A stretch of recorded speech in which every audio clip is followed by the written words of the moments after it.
સંતો શું કહે છે, આપણી ઉપર કેટલી દયા કરી તો આપણે અહીંયા ઘેરે પહોંચી શક્યા ને.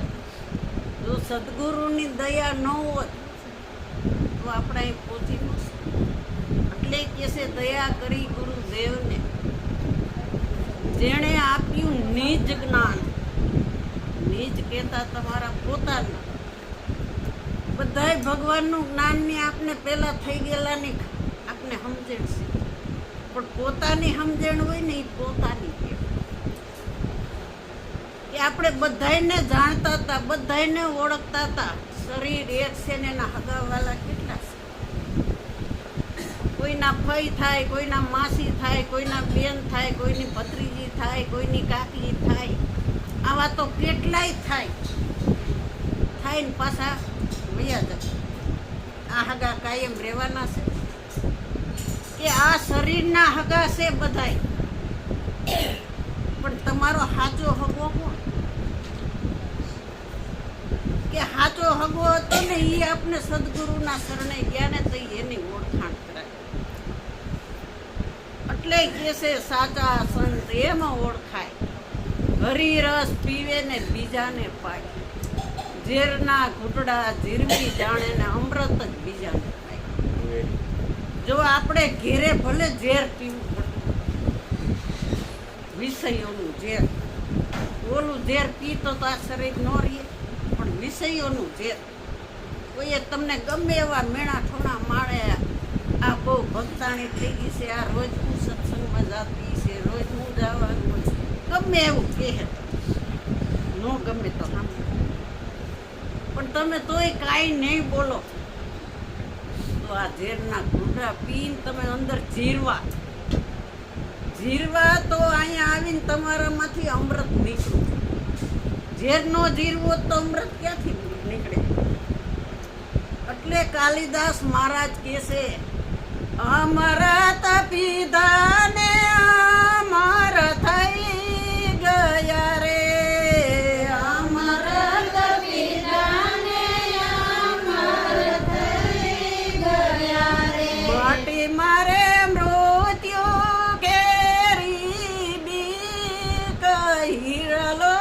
જડો છે મોંઘા મૂલનો રે, ઘટી મારે મૃત્યુ કેરી કહીરલો.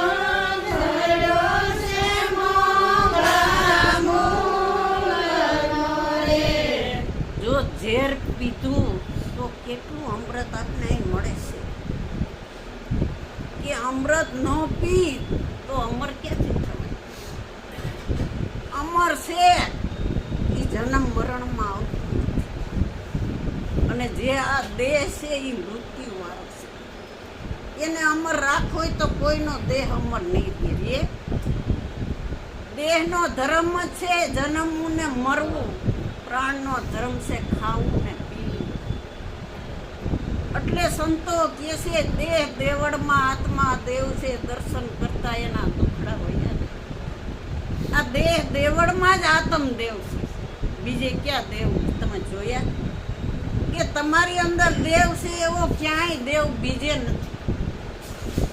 કે આ પ્રગટ દેવ કહેવાય. આ હાલતો ચાલતો બોલતો ખાતો પીતો હાજરા હાજર. જેવો તમે મૂંઝવણ હોય ને કોઈને પ્રશ્ન પૂછો ને એવો તત્કાળ જવાબ. અંગારો તમે હથેરી મૂકો તત્કાળ દાજો છો. ગોળ મોઢામાં મૂકો તરત ગળપણ આવે છે. વાર લાગે છે તો કેટલું ગળપણ આવ્યું તમે બતાવો. બતાવવામાં આવે એવો છે? આ બતાવવામાં આવે એવો નથી, જોવામાં આવે એવો નથી, કહેવામાં આવે એવો નથી, સાંભળવામાં નથી આવે એવો, બોલવામાં નથી આવે. છતાં સંતો નીચે આવીને આપણી ઉપર કેટલી કરુણા કરી, કેટલી દયા કરી, અને આપણા જેવા મુમુક્ષુને સમજાવે છે. એ હું સમજાવે છે કે ઓ મારા વાલા રે, મેં તો અસલ મુકામ કરી લીધો, પેલી વર્તીનો સંગત જી દીધો. કે નો ગાવ તો કાંઈ ન આવે. કે ઓ મારા વાલા રે, મેં તો અસલ મુકામ કરી લીધો. તો તો એક અસલ છે ને એક નકલ છે. તો જેને ગુરુ મળ્યા હોય એને ખબર છે અસલ શું છે નકલ શું છે. કે આપણે અસલ નકલની તો ઓળખાણ કરાવી જ છે ને. એ અસલ હોય એ કોઈ દી મરે નહીં, અને નકલ હોય એ કોઈ દી જીવે નહીં. ગમે એટલું જીવે 100 વર્ષની આયુષ્યમાં, પણ એક દાડો તો આ શરીર જાય ને જાય. 5 ફૂટમાં 5 ફૂટ મળે ને મળે. આ કોઈના શરીર કાયમ રહ્યા નથી ને રહેવાના નથી. એટલે સંતો કે તમે ક્યાંથી આવ્યા ને ક્યાં જવાના, મરતા પહેલા શોધી લો મુકા કે આપણે ક્યાંથી આવ્યા હતા અને આ દેહ પડશે તો આપણે ક્યાં જવાનું. આ સરનામું લેવા માટે સંતના શરણ. આ સરનામું જો જેને જીવતા મળી ગયું એને પણ જન્મ મરણનો ભય રહેતો નથી. આવું સંતો કહે છે, હું નથી. પછી ખબર પડી જાય એને કે હું તો નકલ, આ મારો દેહ છે ને, આ દેહની ઇન્દ્રિયો છે ને, આ દેહમાં ઇન્દ્રિયોમાં જ આખી જિંદગી મારી આમને વહી ગઈ, પણ હું 52 ની બહાર નીકળી ન. આ 52 ઇન્દ્રિયોનો દેહ છે, પણ તમે 52 માં રહી અને 53 ને ઓળખી. એ છે મારા ગુરુજીની બલિહારી રે મને 53 ઓળખે. એ તો ખેલે 52 ની બહાર નિરાધાર નીકળે. એને કોઈનો આધાર છે? આકાશને કોઈનો આધાર છે? સૂર્યને કોઈનો આધાર છે? નિરાધાર એને. આપણે એક ધાબુ ભરવું હોય તો કેટલા ટેકા મૂકીશું, નકર ધાબુ હેઠું આવે ને એ ટેકાએ ધાબુ પાકે તઈએ કાઢીશું. એટલે સંતો કહે છે એક ધાબુ ભરવું હોય તો કેટલા આપણે ટેકા લેવા પડે છે. તો આ નિરાધાર તો અનાદિકાળનો જેમનો તેમ એને કોઈનો ટેકો નથી જોતો. એના ટેકા થકી આ દેહ આવે છે. આ કેવડો ટેકો તમને એ આપે છે વિના મૂલ્યે. જીવરાજ દાદાએ ન કીધું આ સૂર્ય પ્રકાશ આપે તમે કઈ બિલ ભરો છો? અને આ લેપ બળે પંખા બળે કેટલું બિલ ભરવું પડે ને. બધાયનામાં વસ્તુ આપણે ગમે ત્યાં લેવા જાય તો કોઈ પૈસા વગર વસ્તુ નથી આપતું. અને આને બધું આપ્યું છે ને વિના મૂલ્યે આપ્યું છે. એનું તમે કાંઈ મૂળ ચૂકવો ને તો ભજનથી મૂળ ચૂકવાય છે. બાકી માયામાં રહેવાથી આ મૂળ ચૂકવાય એવું. એ અગમ અગોચર દેશ મેં દીઠા, કલેશોના વાયરા ન્યા મેં નો દીઠા. વો મારા વાલા રે નિર્વાણ પદમાં નિરખાય, ન્યા વાણી રહિત થઈ ગયા. અગમ માર્ગે સુરતા ગઈ ક્યારે. સખી રે અગમ કેરી આ તો વાટડી સઘળા સંગાતો. મન બુદ્ધિની ગમ હોય એટલે બધાયના સંગાત જોઈ, પણ અગમ માર્ગે જાવ તો તમારે કોનો સંગાત છે? એક અલગ ધણી છે ને એની હારે સુરતાને લગાડ. પછી તમારે કોઈનો સંગાત નથી રહેતો. બધાયના સંગાથમાં ઘરમાં રહ્યો પણ છતાં તમે અસંગી રહી છો. બધાય વ્યવહાર કરો છતાં વ્યવહારથી મુક્ત રહીએ. આ સંસારમાં રહ્યો છો તો બધુંય કરવું પડશે, નહીં કરવું પડે? એટલે કે છે સંસારમાં રહીને સરખો રહેજે, મન મારી પાસે રાખ. સંસારમાં રહેજે પણ સંસાર તારામાં ન ભરાય ને એનું ધ્યાન રાખ. બધાય સંતો સંસારમાં, વ્યવહારમાં, પુત્ર પરિવારમાં, ઘરમાં બધે રહ્યા છે અને છતાં ક્યાંય લેપાયમાન થયા નથી. નિર્લેપ ભાવે નીકળી ગયા મનથી. એ બધુંય તોફાન મન કરતું હતું ને, એટલે સંતોએ મનને જ બોધ આપ્યો. મન જ માયામાં વયું જાતું. આ એક જન્મથી નહોતું મન માયામાં જાતું, જન્મથી આ મન માયામાં જાતું હતું ને, એટલે આપણે માનવી કહેવાય. પણ માનવીના ટોળામાંથી આપણે સદગુરુ મળ્યા ને તો મનુષ્ય બનાવ્યા, માનવ બનાવ્યા. એટલે સંતો કે છે મીઠી ચૂન ચૂન તો મહેલ બનાવ્યા, મૂરખ કે ઘર મેરા. આ તારું ઘર છે? જમણા આવશે જીવને લેવા, કેવું ઘર થાય? તારું ઘર હોય તો કાયમ રહેવું જોઈએ ને આ શરીર. આ ઘર પારકું છે, આપણું નથી, ભાડાનું છે. જેમ આ ઘરે ભાડાનું છે ને આ ઘરે ભાડાનું છે. આપણે આવ્યા ત્યારે હાવ વસ્ત્ર વિના આવ્યા હતા અને જાહું ત્યારે વસ્ત્ર વિના. અને વચ્ચે વચ્ચે આ 3.5 મણની કાયાને કેટલું ગુમાન. માન રે મેલીને આવો મેદાનમાં જાણી ગયો આ જીવન. માન અપમાન તો આ મનને દેહને બુદ્ધિને ચિત્તને અહંકારને તમારે પરમાત્માને માન અપમાન જોઈશે. એને તો બધું એના થકી થાય છે, છતાં કે હું કાંઈ કરતો કરતા ભોગતાના ભાવ મેલા વેગળા. ત્યાં કરતાય નથી, ભોગતાય નથી. એના થકીથી બધું થઈ રહ્યું, છતાં કે હું કાંઈ કરતો આપણાથી મારાથી કાંઈ નથી થતું, છતાં હું કહું મેં કર્યું. હવે તો આપણે કરતા હોય તો આમાં નીકળી જાય પરમાત્મા. કરજો નહીં. શરીર તો એવું ને એવું છે, આંખું છે, મોઢું છે, કાને છે, માથું છે, હાથે છે, પગે છે. કેમ એક પાપણી નથી થતું? એટલે કે છે જીવ આવ્યો જગતની માય, ભજન તું કરતો થાય, ફરી નહીં મળે આવો દાવ. આ પરમાત્માએ આપણે આવો ઊંઘેરો અવસર મળ્યો છે. આ દાવ મળ્યો છે કે મનુષ્ય દેહનો દાવ, આ અવસર મળ્યો છે. આ રે અવસરીએ જેણે સદગુરુ સેવા એના જીવતા મુક્ત થઈને આ લાવા લઈ. આ દેહ પડ્યા પછી આ લાવા નહીં મળે. દેહ છે જ લાવવા. અને દેહની આયુષ્ય પૂરી થવા આવશે ને વૃદ્ધ થઈ જાવ તોય આ લાવવાનું. એટલે સંતો કહે છે દેહ પડતા પેલા જાણી લ્યો, દેહ પડતા પેલા જાણી લ્યો, તમે આગમન દ્વારને ખોલી દ્યો, તમે આગમન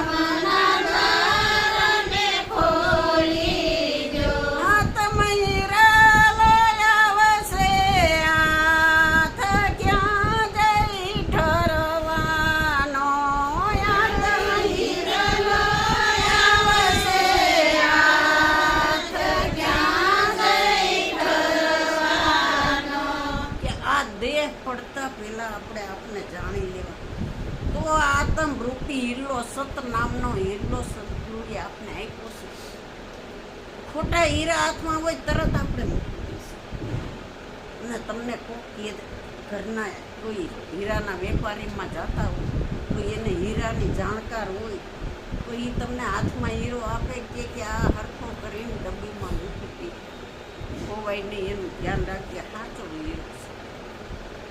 સાચો હીરો હોય, હોનું હોય તો આપણે કેટલું હાચવી મૂકીશું. જ્યાં આવે ત્યાં ઢાંકીશું. અને ફટકીઓ હોય તો તરત ઘા કર. આ ખોટો હીરો છે. એમ આ દેહ છે ને આ ફટકીઓ છે. ને તમારી અંદર આ બોલી રહ્યો, સાંભળી રહ્યો છે ને એ સાચો હીરો સંતોએ આપ્યો છે.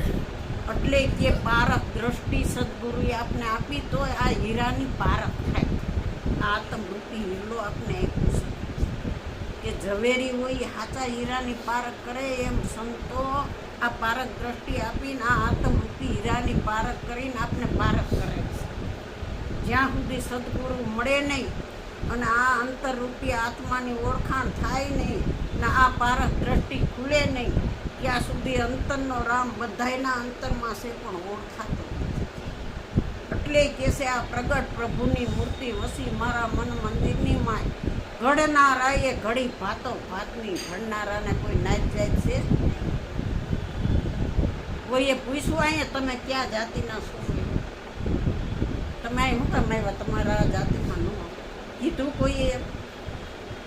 એટલે ગંગા સતી કહે છે આ જીવરાજ બાપા કે જાતિ રે પાતી નથી હરીના. પરમાત્માના દેશમાં કોઈ જાતિ નથી, પાતી અજાતિ છે. કોઈ જાતિ નહીં. જાત પાત તો આ દેહમાં હોય.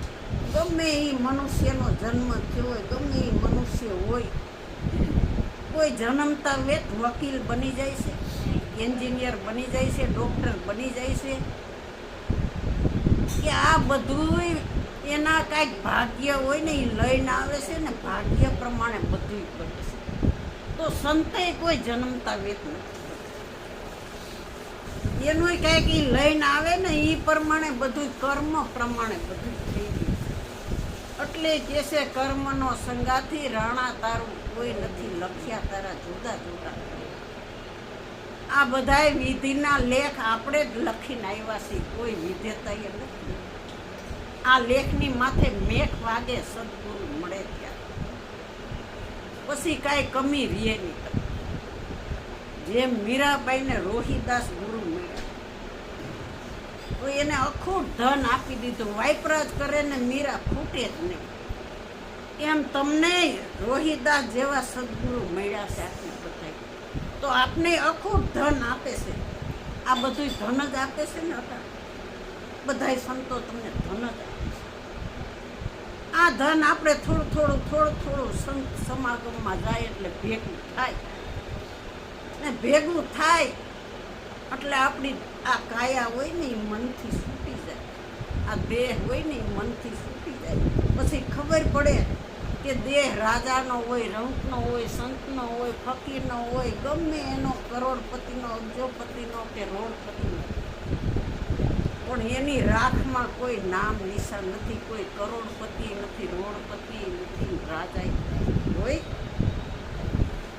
કે જન્મો ત્યારે 2.5 કિલોનું હતું ને મરે તો 2.5 કિલોની જ રાખ થાય છે. અને વચ્ચે 3.5 મણની કાયા આ બધે ફરે છે. હું આમ ગઈ હતી, હું તેમ ગઈ હતી. તમે જાઓ છો? આ ફેરવનારો ન હોય તો ક્યાંથી જવાય? આ 3.5 મણની કાયા ફરે. આ ફેરવનારાની આપણે સદગુરુએ ઓળખાણ કરે. એ તો અફેર છે આપણી કાયાને, એ બધે ફેરવે છે. હવે આ કાયા 3.5 મણની કાયા ન હાલી શકતી હોય તો અહીં આવવું હોય તમે આવી ક્યાંથી? એટલે કે છે તારી કાયા મંદિરમાં રણછોડરાય વસી રહ્યો, એને જાણ્યા વિના તારો અવતાર એડે. આ જાણવા માટે આપણે મનુષ્ય અવતાર મળ્યો છે. આ જ અવતારે આપણે આપને જાણી શકશું. બીજા 3 ખાણીના જીવો છે એ કોઈ પોતે પોતાને જાણી શકે છે, પણ મનુષ્યની ખાણી એવી છે કે ગમે એ નાઈટનો હોય છે ને અહીં બેહવા દે. અહીંયા ગાય આવશે, કૂતરું આવશે, ગધેડું આવશે, બકરું આવશે, બેહવા દે, તરત બહાર કાઢશે. કેમ કે એને વાચા નથી ને, મનુષ્યને બધી વાચા છે, શબ્દ બધાય સમજાય છે. એની વાચામાં, કોઈની વાચામાં શબ્દ સમજાય. એટલે સદગુરુ આપને શબ્દ બોલીને આખા જગતને સિદ્ધ કરે, એના જેવો નથી બીજો કોઈ. જેવો પરમાત્મા જેવો બીજો કોઈ છે? એનો ક્યાંય તમે ફોટો જોયો? એનો ક્યાંય જોતો જોયો? ચંપલ હોય તો 2 એક સરખા હોય, 2 ભાઈ હોય તો 2 કહેવાય, પણ આને કોઈ બીજો કહે જ ન શકે. બીજો કે તો આપણી ભ્રમણા હજી, અને એક છે તો હવે બીક કોની છે તમારે? આ હિંમત આપને સદગુરુએ આપી, તો હિંમતે મદદ તો આ ખુદાની ઓળખાણ કરાવી, તો મદદે આ ખુદો ઓળખાણ. આ હિંમત આપને સદગુરુએ ન આપી હોત તો નિર્ભય ક્યાંથી થાય? કે હવે ભયના ભણકારા નથી દિસતા ને એકતાનો ઢંઢેરો. હવે આમાં કોઈ જુદું જુદું, નાના મોટું, ઊંચા નીચું, હારા ખોટું કોઈ દેખાય? સર્વેની અંદર એક ઓળખાણ. સર્વેના સંગમાં રહીએ છતાં સર્વેથી ન્યારા થયા ત્યારે એકની ઓળખાણ. એટલે કે છે અરે આ બોલે તે કોણ જાણી લે આત્મા,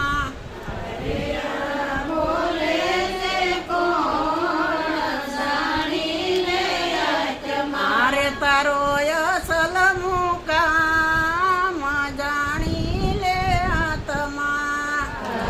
તારો અસલ મુકામ જાણી લે આત્મા. એકનો અનેક ને અનેકમાં એક થઈને આ ખેલ એનો છે.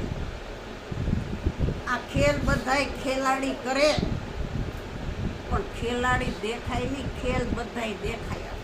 બત્રી પૂતળી રમતી હોય તો બત્રી પૂતળીના ખેલ આપણે બધાય દેખાય. પાછળ કેમ પડદાની પાછળ ઓલો નચવવા વાળો છે, તો પૂતળીયું બધી હલી ચલી અગે ન કરી ખેલ કરીએ. એમ સદગુરુએ આપણે આ ખેલમાં આવ્યા છીએ તો આ માયાના પ્રકૃતિના બધાય ખેલ ખેલવા જ હોય, પણ આપણે ખેલ ખેલતા ખેલતા અંદર બેઠું ખેલાડીને ઓળખી લેવું.